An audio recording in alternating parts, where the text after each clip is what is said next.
नमस्कार, मैं हूं अजय। 9 बजे के बुलेटिन की शुरुआत करते हैं आज दिन भर की सबसे बड़ी खबर के साथ। श्रमिकों की घर वापसी के लिए बसों पर कांग्रेस और यूपी सरकार का टकराव जारी है और ये अब अपने चरम पर पहुंच गया है। यूपी सरकार का दावा है कि कांग्रेस ने जो 1000 बसों की लिस्ट दी है उनमें से 297 बसें सड़क पर चलने लायक ही नहीं है।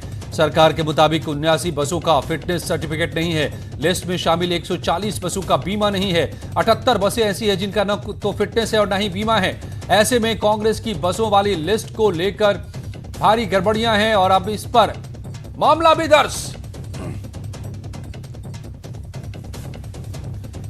अनामिका हमारी संवाददाता मेरे साथ जुड़ गए। अनामिका, अब ये मामला कानून के कटघरे तक पहुंचता नजर आ रहा है। थाने तक पहुंच चुका है मामला। किसने दर्ज कराया, क्या मुकदमा दर्ज कराया गया है, क्या आरोप लगाया गया है? देखिए, सबसे बड़ी बात यह है कि जो दिन में हमारे पास अपडेट आई थी उसके मुताबिक 31 ऑटो थी, 69 ट्रक और बाकी गाड़ियां थी। इसके बाद अब जो दूसरी सूची जारी की गई है उसके मुताबिक ये आंकड़ा दिया गया है कि 879 बसों में जो फिटनेस समाप्त होने वाले वाहनों की संख्या है वो 79 है। इसके अलावा बीमा समाप्त जिनका इंश्योरेंस खत्म हो चुका है वो संख्या 140, यानी कि 269, अगर माफ कीजिएगा 279 ऐसी गाड़ियां हैं जो फिट ही नहीं है चलने के लिए सड़क पर। और इसको देखते हुए राजनीति भी गर्म है। एफआईआर दर्ज कर ली गई है लखनऊ के हजरतगंज थाने में। प्रियंका गांधी के निजी सचिव संदीप सिंह और अजय कुमार लल्लू के खिलाफ एफआईआर दर्ज की गई है। आरोप ये लगाया गया है कि जो तथ्य से उनको छिपाया गया है। कुछ ये भी शिकायत थी कि जो कुछ गाड़ियां हैं उनका डेटा सरकार के पास नहीं, यानी कि वो चोरी की गाड़ियां हैं। तो अलग अलग धाराओं में 420, 467, 468 ये धाराएं हैं। इसके आधार पर जो है अनामिका, क्या पक्ष मिल पा रहा है कांग्रेस की तरफ से कि आखिर ये जो 290 से ज्यादा ऐसे दरअसल बस हो जाती है जो कि फिट नहीं है या फिर बीमा नहीं है या फिर ये बिना किसी कागजात के हैं, तो ये बसें कहां से कांग्रेस के पास आई, कैसे यहां तक पहुंची, कैसे लिस्ट में शामिल की गई? देखिए, ये प्रियंका गांधी लगातार ट्वीट करके हमलावर हो रही हैं और उन्होंने ये आरोप लगाया है। अजय कुमार लल्लू जब वहां पे बॉर्डर पर मशक्कत कर रहे थे अपने कांग्रेस नेताओं के साथ, तभी उन्होंने ट्वीट करके मुख्यमंत्री योगी आदित्यनाथ को टारगेट किया था और ये कहा था कि हम 200 बसों की सूची आपको कल से फिर से दे देंगे। फिलहाल जो बसें वहां पर खड़ी हैं हमारी, उसको आप चलाने की अनुमति दीजिए। और ये मौका और ये माहौल जो है वो ऐसा नहीं जिस पर राजनीति की जाए। उन्होंने साफ तौर पर ये लिखा है कि उत्तर प्रदेश सरकार ने हद कर दी है जब राजनीतिक परहेजों को परे करते हुए जो मदद। तो 297 ऐसी बसें जो जिनके कागजात में गड़बड़ियां, और ये बड़ा खुलासा इस वक्त सामने आ रहा है। कांग्रेस की बसों की लिस्ट में बड़ा जोर। और कांग्रेस की बस वाली सियासत से जुड़ी अगली बड़ी खबर यही है कि लखनऊ में प्रियंका गांधी के निजी सचिव संदीप सिंह के खिलाफ एफआईआर दर्ज करा दी गई है। लखनऊ के आरटीओ की ओर से दर्ज इस एफआईआर में प्रदेश कांग्रेस के अध्यक्ष अजय सिंह लल्लू का भी नाम शामिल है। एफआईआर बसों की लिस्ट में गड़बड़ी के आरोप में दर्ज कराई गई है। ऋषभ मणि इस खबर पर नजर बनाए हुए मेरे साथ जुड़ गए। ऋषभ, तो आरोप क्या और किन किन के खिलाफ एफआईआर? अच्छा, देखिए, एफआईआर जो दर्ज की गई है प्रियंका गांधी के निजी सचिव संदीप सिंह और प्रदेश कांग्रेस कमेटी के अध्यक्ष अजय कुमार लल्लू के खिलाफ दर्ज की गई है। एफआईआर जिन धाराओं में दर्ज की गई है उसी से समझ में आता है कि उत्तर प्रदेश सरकार इस मामले को कितनी गंभीरता से ले रही है। आईपीसी के सेक्शन 420, 467 और 468, 467 और 68 फोर्ज डॉक्यूमेंट से धोखाधड़ी के मामले का आरोप होता है, जिसमें 7 साल से ऊपर तक की सजा होती है। इसका मतलब है इस धारा में अगर किसी के खिलाफ एफआईआर दर्ज हुई है तो उसको तुरंत पुलिस गिरफ्तार कर सकती है।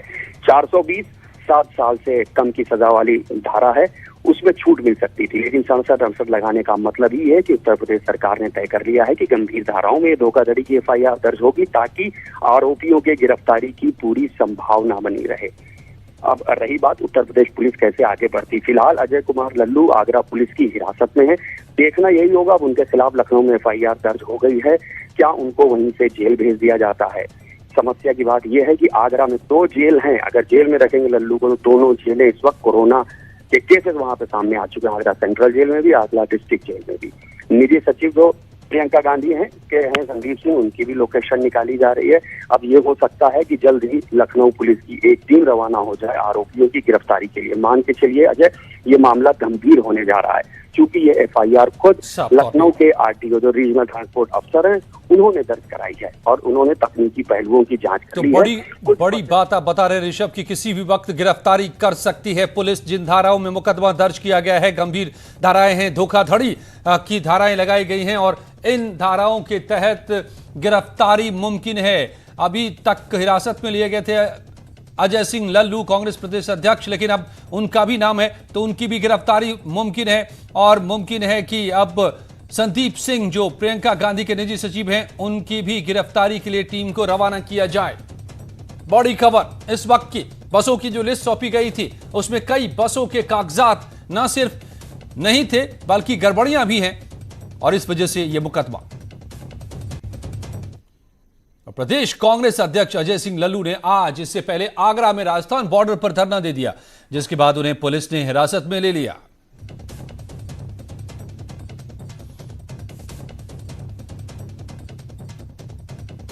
तो अजय सिंह लल्लू को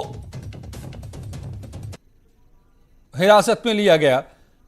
ये उससे पहले तक लगातार हाई वोल्टेज ड्रामा चलता रहा बॉर्डर पर, राजस्थान और यूपी के बॉर्डर पर आगरा के पास, और यहां सड़क पर ही धरने पर बैठ गए अजय सिंह लल्लू। और शाम होने से पहले जब यह सब नहीं खत्म हुआ पुलिस ने अजय सिंह लल्लू को हिरासत में ले लिया। पुलिस कागजात मांग रही थी परमिशन के। अजय सिंह लल्लू बस को लेकर आना चाहते थे यूपी के भीतर और फिर आखिरकार ये तस्वीर सामने आई, उन्हें उठाकर पुलिस ले गई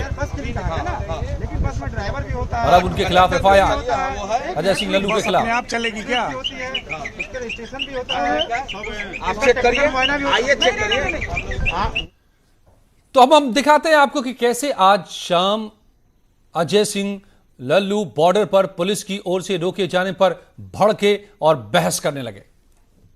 ने दिया है, हम 1000 बसें हमारी तैयार है, हमको जाने दीजिए नोएडा। और आपके प्रशासन ने चिट्ठी लिखी है, चिट्ठी लिखी है 500 गाड़ी नोएडा और 500 गाड़ी आप हमें लिखित में दे दो, हम आपको अलाउ नहीं करेंगे। पहले मास्क लगा के बात करिए, वो तो ना जाए। आप हमें चिट्ठी दे दो, आप परमिट नहीं हो, हम नहीं जाएंगे। आपकी चिट्ठी दे दो भाई।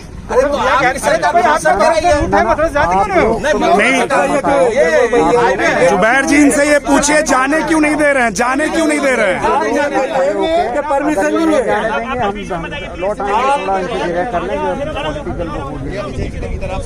आप ये कह रहे हैं कि उत्तर प्रदेश सरकार परमिशन नहीं दे रही है, लेकिन कहाँ दे रही है? कागज पे परमिशन।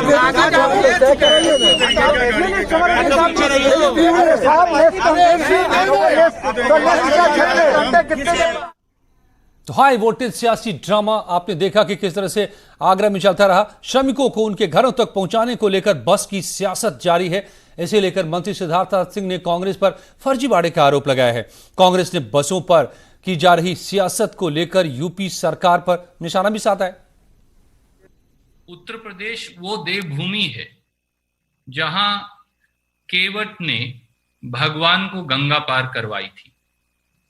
तो क्या आज भगवान स्वरूपी हमारे उन मजदूरों, श्रमिकों और कामगारों को उत्तर प्रदेश का शासन, प्रशासन और राजनीतिक दल सरेराह अपने बेहाल हाल पर छोड़ सकते हैं? और कांग्रेस पार्टी, और यहां से नहीं, सीधा सोनिया गांधी जो इन दोनों की मां है और कांग्रेस की अध्यक्षता है, उनको जवाब देना चाहिए कि ये फर्जीवाड़ा पार्टी क्या कर रही है और ये फर्जीवाड़ा का जो खेल है वो आपके बेटा और बेटी क्यों खेल रहे हैं। एक ओर तो कांग्रेस यूपी में मजदूरों के लिए बसों का इंतजाम करने का दावा कर रही है, लेकिन दूसरी ओर महाराष्ट्र में जहां कांग्रेस सत्ता में है वहां आज एक बार फिर भारी तादाद में प्रवासी मजदूरों का जमावड़ा देखने को मिला। जगह थी मुंबई का बांद्रा स्टेशन। धक्का मुक्की के बीच ये सभी अपने अपने घरों की तरफ जाने को बेताब नजर आए। कभी इसी मायानगरी में बड़ी उम्मीदों के साथ ये पहुंचे थे, मगर आज यही मायानगरी इन्हें डरा रही है।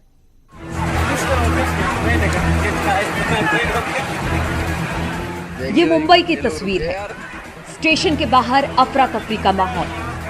दरअसल आज बांद्रा स्टेशन से बिहार के लिए श्रमिक स्पेशल ट्रेन रवाना होने वाली थी। जाना था सिर्फ 1000 मजदूरों को अपने घर, जिनका रजिस्ट्रेशन किया गया था श्रमिक स्पेशल ट्रेन में। लेकिन स्टेशन पर कई हजार की संख्या में लोग पहुंच गए। इस दौरान अफरा तफरी का माहौल बन गया। व्यवस्था संभालने वाले भी नहीं समझ पाए कि क्या करें। लोगों से पुलिस वाले लगातार अपील करने लगे कि वो घर चले जाएं, लेकिन शायद लोगों के सब्र का बांध अब टूटने लगा है। उन्हें तो बस घर जाना है। सालों की बसी बसाई गृहस्थी समेटी स्टेशन पर पता है व्यवस्था तोड़ेंगे तो दंड भी मिल सकता है, और हुआ भी कुछ ऐसा है। भीड़ को हटाने के लिए बड़ी संख्या में पुलिस फोर्स की तैनाती कर दी गई। पुलिस ने लोगों को हटाना शुरू कर दिया। स्टेशन पर उन्हीं को रहने दिया गया जिनका रजिस्ट्रेशन था। इस दौरान न सोशल डिस्टेंसिंग का ख्याल रखा गया और न किसी तरह की कोई व्यवस्था दिखाई दी। इससे पहले भी 14 अप्रैल को मुंबई के बांद्रा रेलवे स्टेशन पर प्रवासी मजदूरों की भारी भीड़ इकट्ठा हो गई थी, और आज फिर कुछ इसी तरह की तस्वीरें दिखाई दी है। Bureau report, news 18। तो तस्वीरें मेरठ की हैं, जहां पर टिकटॉक के लिए खुलेआम फायरिंग हुई। मेरठ में फायरिंग करता दिखा युवक, सरेआम फायरिंग करता दिखा युवक। टिकटॉक वीडियो बनाने के लिए यह फायरिंग की गई। अवैध तमंचे से फायरिंग करता दिखा युवक। मेरठ के रोहटा इलाके के सलाहपुर गांव का यह मामला, जहां देखिए टिकटॉक का वीडियो बनाने के लिए अवैध तमंचे से ये युवक किस तरह फायरिंग कर रहा है। बगल से लोग गुजर रहे हैं और ये सरेआम फायरिंग कर रहा है मेरठ में।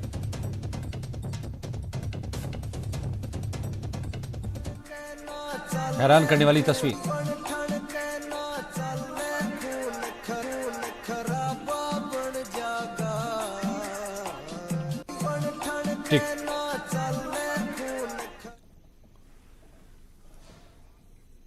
मुरादाबाद में दिल दहलाने वाली वारदात की सीसीटीवी तस्वीर सामने आई है। यहां पर मंझौला इलाके के मंझौली तिराहे पर शराब पीने के विवाद में 2 सगे भाइयों में झगड़ा हो गया। विवाद बढ़ने पर दिनेश नाम के युवक ने अपने सगे भाई संजीव पर ईंटों से हमला कर दिया। हमले के बाद संजीव सड़क पर गिर पड़ा और बाद में उसकी मौत हो गई। पूरी घटना सीसीटीवी में कैद हो गई है। आरोपी को स्थानीय लोगों ने पकड़कर पुलिस को सौंपा।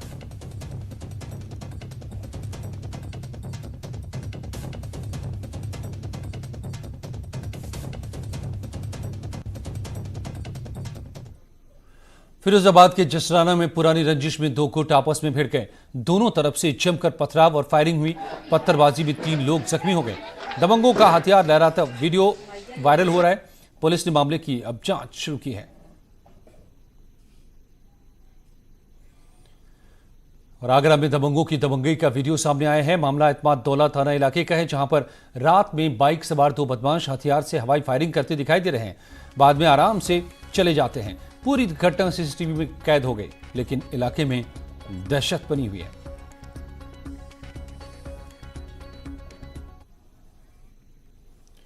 लखनऊ में लॉकडाउन 4 के लिए नियम भी जारी किए गए हैं। इसके तहत कंटेनमेंट जोन में सिर्फ जरूरी सेवाओं की दुकानें खुलेंगी। शाम 7 बजे से सुबह 7 बजे तक आवागमन बंद रहेगा। सिर्फ जरूरी काम के लिए ही लोग बाहर निकल पाएंगे। ग्रीन एरिया से रेस्टोरेंट होम डिलीवरी कर सकेंगे। ठेला, रेहड़ी, पटरी वाले भी अपनी दुकान खोल पाएंगे। सिनेमा हॉल और शॉपिंग मॉल्स बंद रहेंगे। स्पोर्ट्स जोन और स्टेडियम भी बंद रहेंगे। ये सभी आदेश 21 मई से लागू होंगे। भारत सरकार और राज्य सरकार के जो गाइडलाइंस और जो जियो हैं, इसके अंतर्गत ही कार्रवाई की जाएगी। इसमें हमारे हॉट स्पॉट और बफर जोन को छोड़ते हुए बाजारों को ऑल्टरनेट के हिसाब से खोला जाएगा, जिसमें मुख्य रूप से यही निर्णय हुआ है कि ये सारी गाइडलाइंस परसों दिनांक 21 मई से प्रभावी रहेंगी और उसके लिए लिखित में भी गाइडलाइंस अभी जारी कर दी जाएंगी।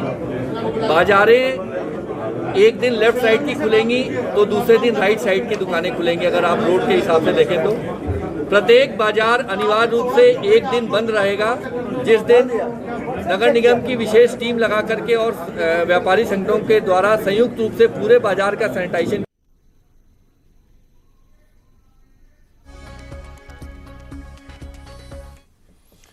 और बड़ी खबर आ रही है, यूपी एक दिन में यहां पर सबसे ज्यादा मामले सामने आए हैं। यूपी स्वास्थ्य विभाग ने आंकड़े जारी किए हैं और एक दिन में सबसे ज्यादा 323 कोरोना पॉजिटिव मामले सामने आए हैं। उत्तर प्रदेश के स्वास्थ्य विभाग ने कोरोना पर आधिकारिक आंकड़ा जारी किया है और 4,926 कोरोना पॉजिटिव अब तक यूपी में हो चुके हैं। तो एक दिन में सबसे ज्यादा मामले 323 आज सामने आए हैं। 4,926 कोरोना पॉजिटिव। एक्टिव केसेस की तादाद 1,885। 2,918 मरीज ठीक होकर वापस घर जा चुके हैं। अलाउद्दीन हमारे संवाददाता मेरे साथ जुड़ गए। अलाउद्दीन, तो साफ है कि सबसे ज्यादा मरीज आज एक दिन में सामने आए हैं, यानी कोरोना का फैलना और तेजी से जारी है। जी हाँ, बिल्कुल। कोरोना संक्रमण का जो पूरा उत्तर प्रदेश में पिछले 1.5-2 महीनों का इतिहास है, उसमें एक दिन में सबसे ज्यादा 323 मरीज डिटेक्ट हुए हैं और इतना मरीज इससे पहले कभी नहीं मिले थे। मैक्सिमम जो आंकड़ा था वो 208 का गया था, यानी 100 से ज्यादा मरीज एक दिन में मिले थे। इसमें गौतम बुद्ध नगर 31, आगरा 12 और सबसे ज्यादा मरीज जो मिले हैं वो बस्ती जिला है। 44 मरीज एक साथ मिले हैं। अलीगढ़ में 21, बुलंदशहर में 14, यानी कि दहाई के आंकड़े वाले करीब जो है 15 से 20 जिले हैं। तो ऐसे में मान सकते हैं कि खासतौर से जो लोगों की आमद हो रही है, कामगार लोगों की, उन्हीं की तादाद दिखाई दे रही है, क्योंकि इससे पहले स्वास्थ्य विभाग ने इस बात को साफ भी किया था। आज दोपहर में तादाद इसलिए बढ़ रही है और एक बड़ी आशंका और स्वास्थ्य विभाग ने जाहिर की है कि कल शायद इसी के आसपास आंकड़ा और रह सकता है। तो ऐसे में लोगों को बहुत जागरूक रहने की जरूरत है। खासतौर से सरकार ने जो दिशा निर्देश जारी किए हैं उनको सख्ती से अमल में लाने की जरूरत है। धन्यवाद आपका। अब तो अभी भी बेशक आर्थिक गतिविधियों को आगे बढ़ाने के लिए छूट दी गई हो, लेकिन कोरोना के मामले और ज्यादा सामने आ रहे हैं, तो साफ संकेत है कि सतर्कता, एहतियात और ज्यादा कड़ाई से इनका पालन करना होगा। लौटते हैं कुछ ही पलों में और खबरों के साथ।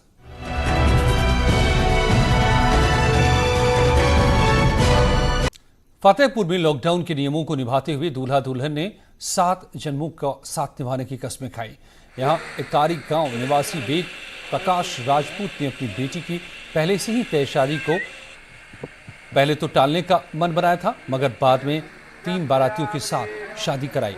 दूल्हे अतुल कुमार ने लकड़ी से दुल्हन को वरमाला पहनाई। साथ ही दूल्हा दुल्हन ने मास्क भी लगाया। पूरे इलाके में ये शादी चर्चा का विषय बनी। शादी पहले से तो फिक्स हो गई थी, इसके लिए शादी करना जरूरी था। तो मैं और मेरे पिताजी आए, शादी करके चले गए। जनवरी में तय हो गई थी और पहले लॉकडाउन नहीं था, तो 18 मई की डेट निकली थी। तो लॉकडाउन के चलते ये हुआ कि पहले शादी कैंसिल कर दिया जाए।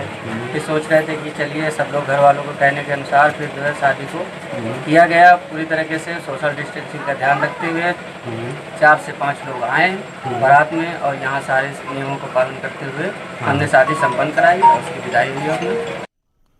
लॉकडाउन में बरेली से एक अजीबोगरीब मामला सामने आया है। यहाँ पर एक महिला जो अपने मायके में थी लेकिन लॉकडाउन में वहीं रह गई, जिसके बाद उसके पति ने दूसरी शादी कर ली।